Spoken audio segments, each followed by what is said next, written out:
Playing around with it a little bit.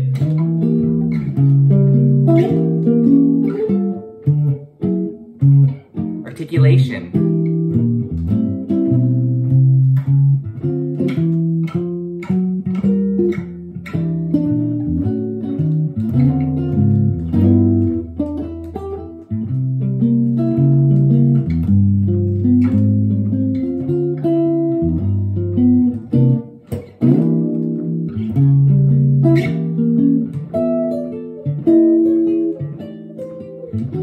Add some licks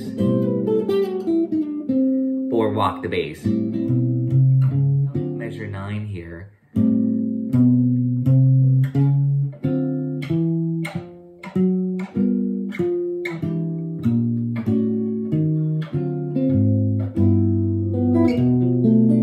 And yes, this kind of sounds like a blues turnaround almost, to go,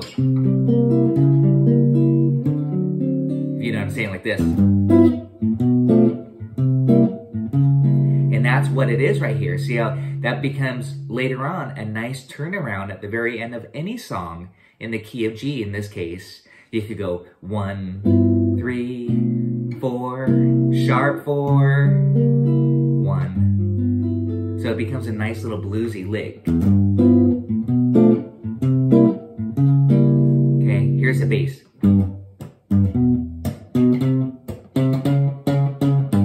That 1, 3, 4, sharp 4, back to the 1. It can also go to the 5 as well. Master this particular study, you can apply it to all of these songs, and that kind of really almost summarizes what we've done so far. Just gonna break it down chord by chord. Lots of subs, depending on the context, but a lot of it again is about the bass line movement, looking at the bass line. So in this case, lots of subs we're talking about here. We have this G13, and then it goes to the 3rd degree, and this is a substitute, the minor 7 flat 5. Oftentimes that minor 7 flat 5 on the 3rd degree, sometimes we'll use a diminished, but this is a half diminished, and that basically creates, do y'all know, a G9 chord. If it was fully diminished, it would create a G7 flat 9. So we have the G13. How can you not love the sound of this? You can add the 9 on.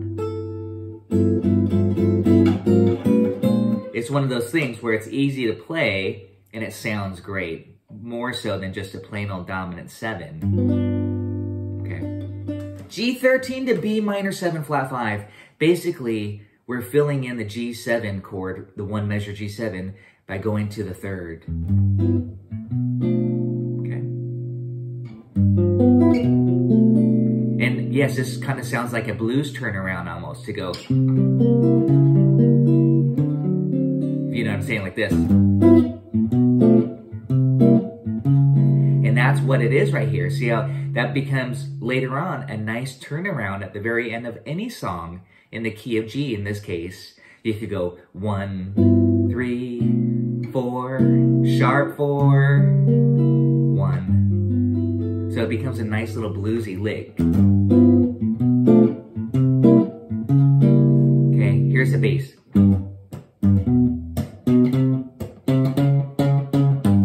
That 1, 3, 4, sharp 4, back to the 1. It can also go to the 5 as well. You know, that's what the progression does. But in this case, we want to go back to the 1. And again, I'm giving it some life with the rhythm. I'm not just doing this as written. That's a little bit too square. But that's what's written. I would do something like putting some syncopation in there. Boom, ba, doom, ga, you know, 1 and. Okay? Or you might just do this.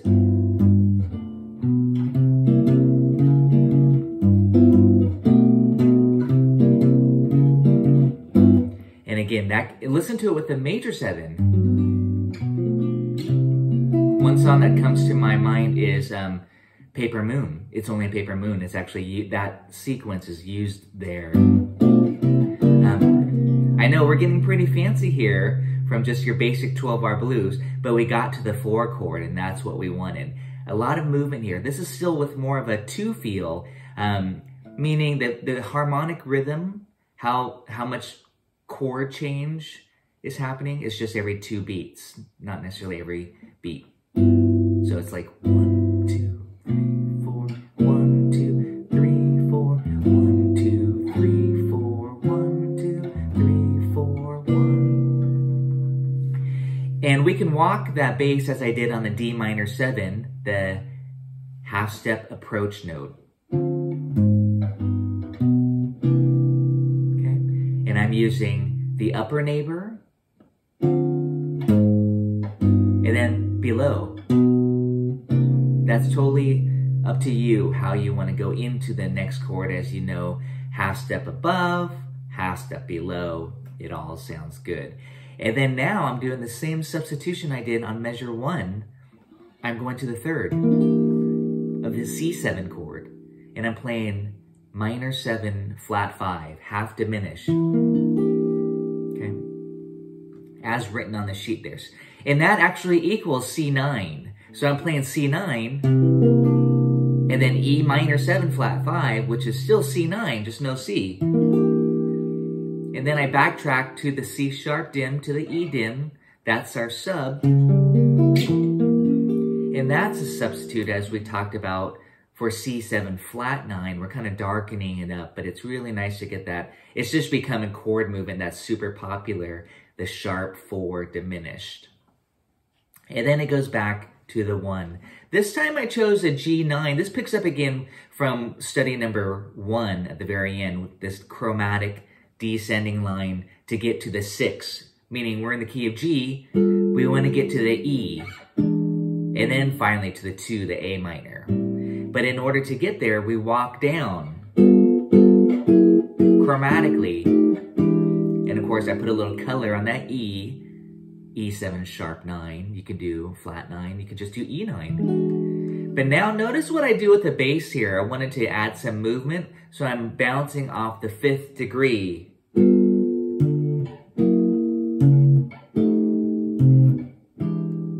Okay, I'm gonna do that again. G9, the 5th of G is D. You can always put the 5. The 5 is a great bass note to add in. You just wanna be careful if it's a flat 5 chord or a diminished, and you have to have a flat 5.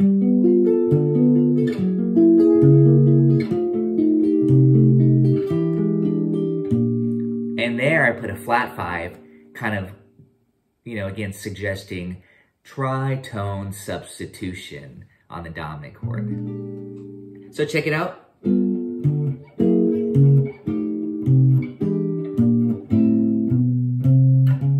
And then I started to walk the bass here on A minor, and I'm just holding, and I think I talked about this on the first lesson of this term. I like to do minor 7 like this often, just a bar. Instead of doing this takes up too many fingers. I only want to do 1 finger, so I could add some licks or walk the bass. And that's our goal, is to get from the 2 to the 5. This is going to take us into Autumn Leaves and other songs, of course, when you have a 2-5 for 2 measures in duration, the harmonic rhythm being 1 chord per measure. So check out the A minor. And I walked us into the D7. Those were scale tones on the A minor, 1, 2, flat 3. And then the sharp, and then the major 3rd, it's written as a D flat on there, but it is a C sharp, and I know many of you theorists out there going, hey, that's a C sharp, you have a major 3rd on a minor chord, that's a no-no, but it's okay because of that. Again, the approach note, it really creates a strong line. Again, hopefully you'll apply this to your soloing. And you're gonna modify these ideas to other songs. You might even go to G minor if you're in a minor key. But so check out measure 9 here.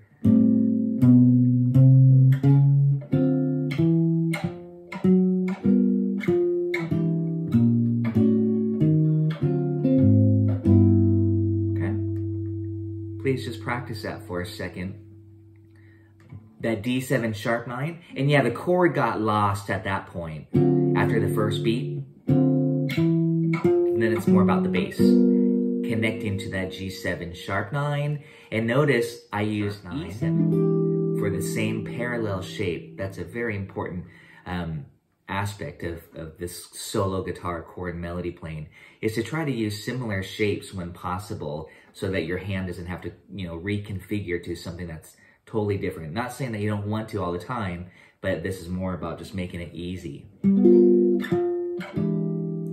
If for those reading the sheet music there, I put an A flat there. That was just by default. The real third of E is G sharp. If you're again a theory and you're working on spelling, that should have been notated as a G sharp. A13, another good grip shape here. And notice the bass line, the half step into the D7 sharp 9. Again, that sharp 9 is so sweet on the blues. Again, C9, diminished sub, bass, 5th,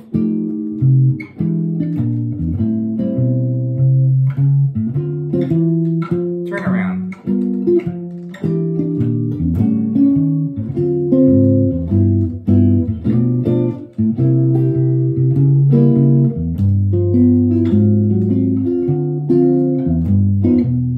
With it a little bit.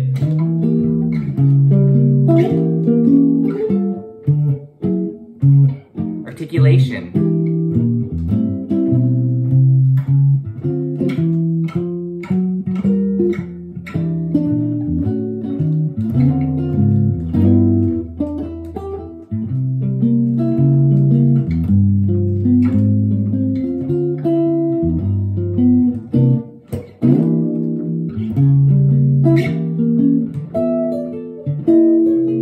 Again, that's just some demonstrations of how you can just have some fun with these exercises. Essentially, they're just more of a template. Just create a template for yourself.